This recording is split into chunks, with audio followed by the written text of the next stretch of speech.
बिस्मिल्लाहिर्रहमानिर्रहीम। अस्सलाम वालेकुम। आप देख रहे हैं मुझे मेरे YouTube चैनल पर और मैं मुज़म्मिल अवान हूँ।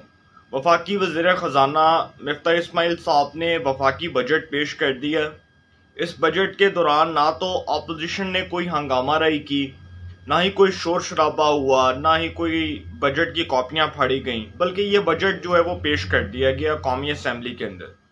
इसके बाद ये सूबों के अंदर भी पेश हो जाएगा और ये मंजूर भी हो जाएगा। वफाकी बजट जो पेश किया गया, इस दौरान ये जो पूरी जो डेवलपमेंट्स हमने देखी, ये जो हमें डेवलपमेंट्स देखने को मिली, ये 1.25 घंटे से ज़्यादा की तकरीर होती है। बजट जब पेश किया जाता है तो बहुत से लोग जो हैं वो माहिर मुआशियात इसको सुनते हैं, इसके ऊपर अपना एनालिसिस पेश करते हैं, लेकिन अमूमी तौर पर हमारे पास इतना वक्त नहीं होता और हमने ख़बरें जो हैं वो आप तक पहुंचानी होती हैं और उसको हमने एनालिसिस करना होता है। लेकिन इसके ऊपर जो आप कह सकते हैं कि वफाकी वज़ीर ख़जाना मिफ्ता इस्माइल साहब ने जो बजट तकरीर की, उस दौरान उन्होंने कौम को बहुत से जो है वो भाषण भी दिए कि जी अभी मुश्किल वक्त है, इससे हम निकल जाएंगे। ये जो हमारी इकॉनमी को नुकसान पहुंचा, साबका हुकूमत की जानिब से इमरान खान साहब की हुकूमत को भी उन्होंने टारगेट किया। उसके बाद उन्होंने बहुत अहम बातें की। 9,502 अरब रुपए का बजट, 9,502 अरब रुपए का बजट, वफाकी बजट और तरक्याती बजट के लिए 800 अरब रुपए मुख्तस किए गए। 9,502 अरब रुपए का वफाकी बजट और तरक्याती बजट के लिए 800 अरब रुपए मुख्तस किए गए। आने वाले साल में 5,100 अरब रुपए का खसारा मुतवक्की है। ये जो बजट आया है, इस बजट में गाड़ियों के ऊपर जो टैक्स लगेगा, मोबाइल फोन्स के ऊपर टैक्स लगेगा, खाने पीने की चीज़ों के ऊपर टैक्स लगेगा, वो तो डेफिनेटली लगना ही लगना है। उसके बाद जो वज़ीर ख़जाना मिफ्ता इस्माइल साहब वो ये बता रहे हैं कि ये बजट हमने अवामी बजट पेश किया है, अवाम की तवक्कुआत के मुताबिक पेश किया। और इसमें मैंने बहुत से माहिर मुआशियात जो हैं उनके एनालिसिस भी सुने, उनके तज्ज़िये भी सुने। बहुत से माहिर मुआशियात जो हैं उन्होंने इस बजट को किसी हद तक जो है वो खुशाइन भी करार दिया कि एक मुश्किल वक्त में इन्होंने बहुत हद तक जो है वो मेहनत करके, अनथक मेहनत करके इस किस्म का बजट बनाया, जिसको अप्रिशिएट किया जा सकता है। क्योंकि अगर गवर्नमेंट कोई अच्छा काम कर रही है तो उसके अच्छे कामों को अप्रिशिएट भी करना चाहिए। लेकिन यहाँ पर जी एक जो 40,000 से कम आमदन वाले जो अफराद हैं, जो 40,000 से कम आमदन वाले अफराद हैं, उनको माहाना 2,000 रुपया दिया जाएगा। उसके बाद एक बहुत अच्छी खबर जो हमें सुनने को मिली कि सरकारी मुलाजमीन की तनख्वाहों में 15% इजाफा किया जाएगा और जो पेंशनर्स हैं उनकी जो है वो पेंशन में 5% इजाफा होगा। सरकारी मुलाजमीन, आपको पता है कि उन्होंने एक बात की थी कि हमारी तनख्वाहें बढ़ाई जाएं और वो मुतालबा करते थे। और ये जो 40,000 से कम आमदन वाले अफराद हैं, 40,000 से कम आमदन वाले जो अफराद हैं, इस हवाले से वज़ीर आज़म शहबाज शरीफ साहब ने एक बहुत अच्छा ऐलान किया था और उन्होंने कहा था कि 40,000 से कम आमदन वाले जो अफराद हैं उनको माहाना 2,000 रुपया दिया जाएगा। क्योंकि मरियम औरंगजेब साहिबा जो वफाकी वज़ीर इत्तलात व नशरियात हैं, उन्होंने प्रेस कॉन्फ्रेंस के अंदर वज़ीर आज़म शहबाज शरीफ साहब के इस इनिशिएटिव को, इस इकदाम को कौम के सामने रखा और बताया कि वज़ीर आज़म ने ऐलान किया है उनको माहाना 2,000 रुपया दिया जाएगा। जो 40,000 से कम कमाते हैं माहाना, उनको माहाना 2,000 रुपया दिया जाएगा। लेकिन उसके बाद सरकारी मुलाजमीन ने भी तनख्वाहों के हवाले से प्रोटेस्ट किया था और उनका भी ये एहतजाज था कि जी हमारी तनख्वाहें बढ़ाई जाएं, जबकि उनकी तनख्वाहों में 15% इजाफा। हुकूमत का ये बहुत अच्छा इकदाम है। हुकूमत के इस इकदाम को अप्रिशिएट करना चाहिए कि उन्होंने 5% नहीं, 10% नहीं, बल्कि डायरेक्ट उन्होंने 15% इसमें इजाफे का ऐलान कर दिया। और पेंशनर्स, उनकी तनख्वाहों में 5% इजाफा होगा। जो पेंशन की बात है वो भी मैंने आपके सामने रख दी। एक्सपोर्ट्स जो हैं जी 35 अरब डॉलर तक लेकर जाने का इरादा है। एक्सपोर्ट्स को 35 अरब डॉलर तक लेकर जाने का इरादा है। दिफा के लिए 2523 अरब रुपए खर्च होंगे। दिफा के लिए 2523 अरब रुपए खर्च होंगे।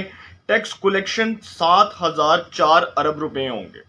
टैक्स कलेक्शन भी हुकूमत ने टैक्स के हवाले से भी जो इकदाम उठाए हैं कि इस बार वो टैक्सेस जो आवाम के ऊपर महंगाई का बम गिरता था, उसके बाद टैक्सेस लगते थे और आवाम को टैक्स की मद में जो है वो पैसे पे करना पड़ते हैं, आवाम को टैक्स की मद में जो है वो पैसे देने पड़ते हैं और उसके बाद आवाम के ऊपर ये जुल्म ढाया जाता है। तो इस बार हुकूमत ने टैक्स कलेक्शंस के हवाले से भी एक बहुत अच्छी हिकमत अमली बनाई है। उसको वफाकी वज़ीर ख़जाना मिफ्ता इस्माइल साहब ने कौमी असम्बली के अंदर बताया और उसके बारे में माहिर मुआशियात ने उसके ऊपर अपना एनालिसिस दिया और कहा कि ये टैक्स के हवाले से, जो टैक्स कलेक्शंस के हवाले से जो हुकूमत के इक़दाम हैं उसको अप्रिशिएट किया जाता है, क्योंकि ये इतना कोई आसान और इतना कोई जो है ना वो आप कह सकते हैं कि कोई इतना इसको आसान टारगेट नहीं कहा जा सकता, क्योंकि इतने मुश्किल हालात में हुकूमत ने, जब इकॉनमी भी मुल्क की तबाह थी, जब मुल्क तबाह हाली का शिकार था, जब महंगाई थी, बेरोज़गारी थी, इन्फ्लेशन, पॉवर्टी, हर चीज़ इस वक्त इस मुल्क के ऊपर हावी थी, तो उस दौरान इस किस्म का बजट पेश करना किसी हद तक तो अप्रिशिएट किया जा सकता है। हाँ, मुश्किल डिसीजंस लेने पड़ते हैं। पेट्रोल महंगा हुआ, 60 रुपये महंगा हुआ, हुकूमत ने कहा कि भाई मईशत का ये हाल था, मुश्किल डिसीजन लेना पड़ने थे। और उसके बाद अब वफाकी वज़ीर ख़जाना मिफ्ता इस्माइल साहब का मैं एक स्टेटमेंट सुन रहा था, जो वो शाहजेब खानज़ादा सीनियर सहाफ़ी उनके प्रोग्राम में, वो जियो न्यूज़ के ऊपर आज शाहजेब खानज़ादा साहब के प्रोग्राम के अंदर इजहार कर रहे थे। वो कह रहे थे कि जी अब हमें IMF के जो है वो जाल से निकलना होगा, अब हम खुद आज़ाद होकर फैसले करेंगे। मुश्किल वक्त था, हमने कौम के ऊपर ये मुश्किल जो है वो हमने कौम के ऊपर डाली, पेट्रोल महंगा किया, पेट्रोल की प्राइसेस को इंक्रीज किया, सिर्फ इसलिए किया क्योंकि हमें मुश्किल डिसीजंस लेना पड़ने थे, इकॉनमी तबाह हाली का शिकार थी। अब वो वक्त आएगा कि पाकिस्तान स्टेबल हो जाएगा और हम महंगाई कंट्रोल कर लेंगे। उन्होंने कहा कि बहुत जल्द अवाम को ये खुशखबरी सुनाई जाएगी कि पेट्रोल की प्राइसेस जो हैं वो हम एकदम जो है वो उसको डिक्रीज कर देंगे, उसको कम कर देंगे, जो इंक्रीज हुई थी हम उसको डिक्रीज कर देंगे। और आप देखेंगे कि मुल्क की मईशत जो है वो अपनी दुरुस्त राह की जानिब गामजन होगी, बल्कि वो दुरुस्त सिमत की तरफ जाएगी और उसकी सिमत का हमने तयन कर लिया। ये सारी बातें उन्होंने की। अब ये जो सोलर के ऊपर जी साबका हुकूमत ने 17% सेल्स टैक्स लगाया हुआ था, इसको भी उन्होंने बहुत हद तक कंट्रोल कर लिया है। अब की हुकूमत ने महंगाई जो है वो 11.5% टारगेट पे रखी गई है इस बजट के अंदर।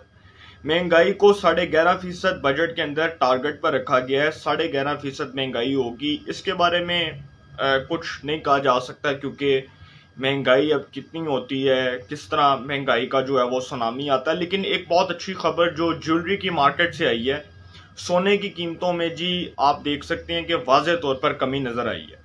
ये बजट पेश होने के बाद सोने की कीमतों में वाज़े तौर पर कमी नज़र आई है। और अब आप देखेंगे कि मार्केट के अंदर अब ये जो लोगों का कारोबार है ये किसी हद तक स्टेबल होना शुरू हो जाएगा, जो अनस्टेबिलिटी की तरफ जा रहा था अब तक। क्योंकि अब तक के जो मुआशी हालात थे वो मैं पहले भी बात कर चुका था कि जब तक बजट नहीं आएगा तब तक ये जो है वो मामला टामल टोल ही रहेगा, कारोबार उठेगा फिर गिर जाएगा, स्टॉक मार्केट उठेगी क्रैश कर जाएगी, ये सारा कुछ चल रहा था।